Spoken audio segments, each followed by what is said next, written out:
Iran Israel America युद्ध वो अभी 18 दिन हो गए हैं, लेकिन फिर भी चल रहा है। और युद्ध से भारत सहित पूरे विश्व में पूरी महंगाई, खलबली और परेशानी बढ़ी हुई है, क्योंकि तेल और गैस इन चीज़ों की पूरे विश्व को ज़रूरत रहती है।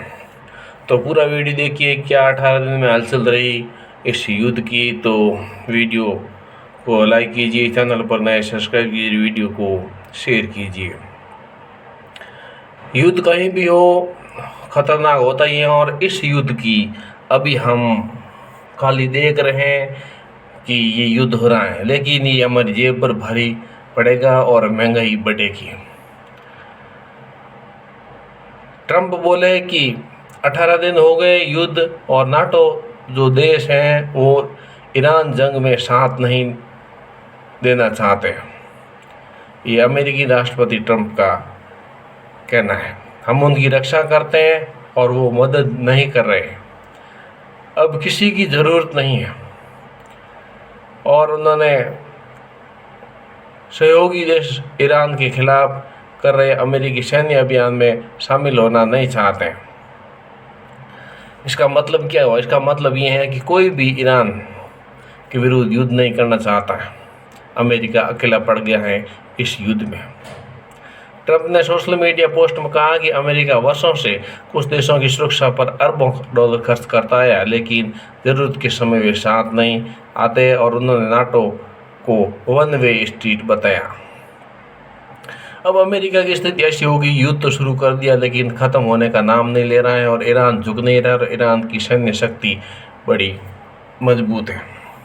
और वो दूर बैठा जो सैन्य अड्डे हैं वो भी ईरान ने ध्वस्त कर दिए हैं, और वहाँ डर पैदा कर दिया है, और मिसाइलें छोड़ छोड़ के पूरी हालत ख़राब कर दी है।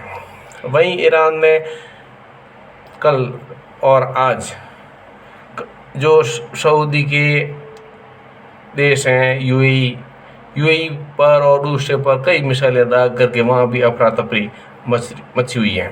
और ईरान इजराइल पर डाल रहा है, और इजराइल ईरान पर डाल रहा है, और ईरान फिर दूसरे ये पड़ोसी देश हैं। दुबई में भी कई सारे बम गिरे, और सबसे ज़्यादा यूएई में बम गिरे। हालांकि इसमें जो है वो सैन्य अड्डों पर गिर रहे हैं, लेकिन तबाही का मंजर ऐसा है कि अमेरिका अब यहाँ से भाग भी नहीं सकता। ट्रंप ने कहा कि उन्हें इस रवैये से हैरानी नहीं है कि अमेरिका को अब सहयोगी देशों की ज़रूरत भी नहीं है। उन्होंने दावा किया कि अमेरिकी सेना ने ईरान की सैन्य ताकत को काफ़ी हद तक ख़त्म कर दिया, और अब वह किसी के समर्थन के बिना भी स्थिति संभाल सकता है। लेकिन ट्रंप ने यह भी कहा कि जापान, ऑस्ट्रेलिया और दक्षिण कोरिया जैसे देशों की मदद की भी अमेरिका को ज़रूरत नहीं है। और मिडिल ईस्ट में जारी संघर्ष के बीच ट्रंप का यह बयान सहयोगी देशों के साथ अमेरिका के रिश्तों में बढ़ती हुई दूरी की ओर इशारा करता है। और अब यहाँ से अमेरिका है वो करीब करीब जंग को हार रहा है, और यहाँ से बोरियां बिस्तर समेट लेगा। ईरान ने ऐसी मिसाइलें भेजी वहाँ इजराइल पर, तो इजराइल ने उसको आकाश में ही ख़त्म कर दिया, क्योंकि उनको कुछ अमेरिका ऐसा सिस्टम दिया है मिसाइल भस्म करने का, तो वो मिसाइलें बेअसर हो रही हैं इजराइल पर। और भारत का जो नंदी देवी जहाज़ है वो गुजरात पहुंच गया है, और यह जहाज़ जो हॉर्मुज स्ट्रीट है उसको पार करके गुजरात जो वाडीनार पोर्ट पहुंचा, और इस जहाज़ में करीब 46,500 metric ton liquefied petroleum gas LPG लाई गई है, क्योंकि देश में गैस की जो ज़रूरत है, और ईरान ने ऐसे कई जहाज़ भारत के लिए छोड़े। इससे पहले भारतीय जहाज शिवालिक सोमवार को LPG लेकर मुद्रा पोर्ट पहुंच चुका, और इस जहाज पर करीब 46,000 मीट्रिक टन LPG है, जो लगभग 32.4 लाख घरेलू गैस सिलेंडरों के बराबर है। अमेरिका, इजराइल और ईरान जंग से जुड़े दूसरी कई छोटी मोटी घटनाएं हैं, और उस घटनाओं में बहुत सारी बातें हैं, वीडियो काफ़ी बहुत बड़ा हो जाता है, इतना हम झंझट में नहीं पड़ना चाहिए। मोटी मोटी बात बता देता हूँ कि ईरान की संसद के स्पीकर मोहम्मद बागरे कालफरे ने कहा है कि जो हॉर्मुज स्ट्रेट की स्थिति अब युद्ध से पहले जैसी नहीं रहेगी और जो विरोधी देश हैं उनके लिए बंद कर दी गई, जबकि जो दोस्ती दोष हैं उनके लिए खोली गई है। और अमेरिका चाह कर भी इस जो हॉर्मुज स्ट्रेट है इसको अपनी पकड़ में नहीं ले पाया। इसकी वजह से पूरे संसार के जो जहाज़ हैं वो तेल गैस के रुके हुए हैं। सिर्फ भारत को अनुमति दी है या कुछ और ऐसे देश हैं जिसको अनुमति ईरान दे रहा है, क्योंकि ये हॉर्मुज स्ट्रेट ऐसी हैं जो भी इसका पूरा का पूरा इलाका है वो ईरान के कब्जे में है।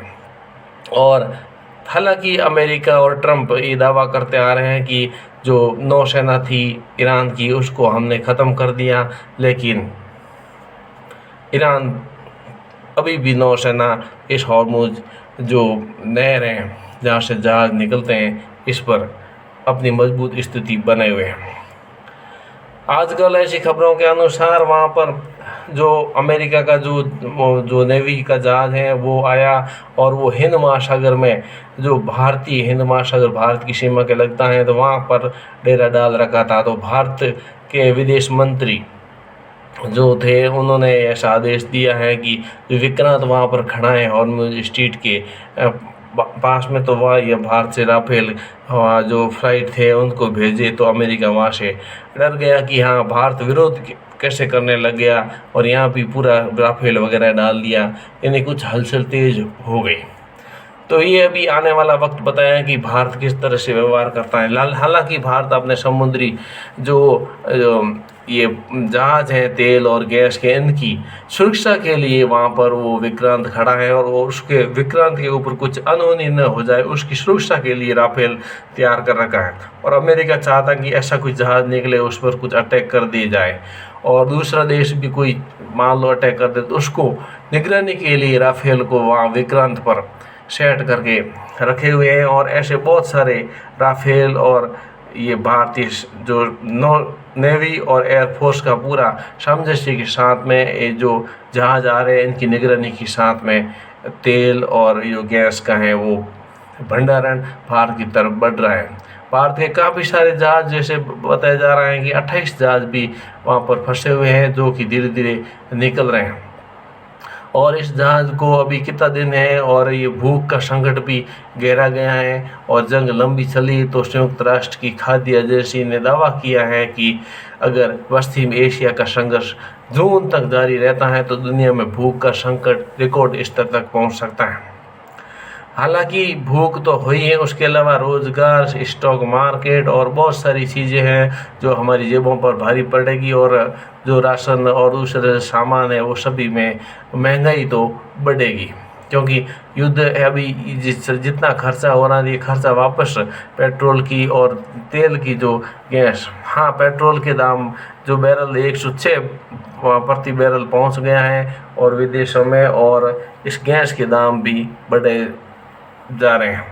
लेकिन आने वाले वक्त में यदि युद्ध ये रुकता नहीं है तो और आगे बढ़ेगा। छोटी मोटी बहुत सारी खबरें हैं जिसमें ईरान ने तेहरान के जो बसीज बलों पर 10 ठिकानों पर हमले किए, उसने ये हमले किए, लेकिन ये युद्ध हैं जो रुकने का नाम नहीं ले। हालांकि उससे पहले ईरान ने 3 शर्तें भी रखी थी कि अमेरिका मान ले, लेकिन अमेरिका वो भी नहीं मान रहा है कि शर्तें तो मैं मेरे हिसाब से तय करूंगा।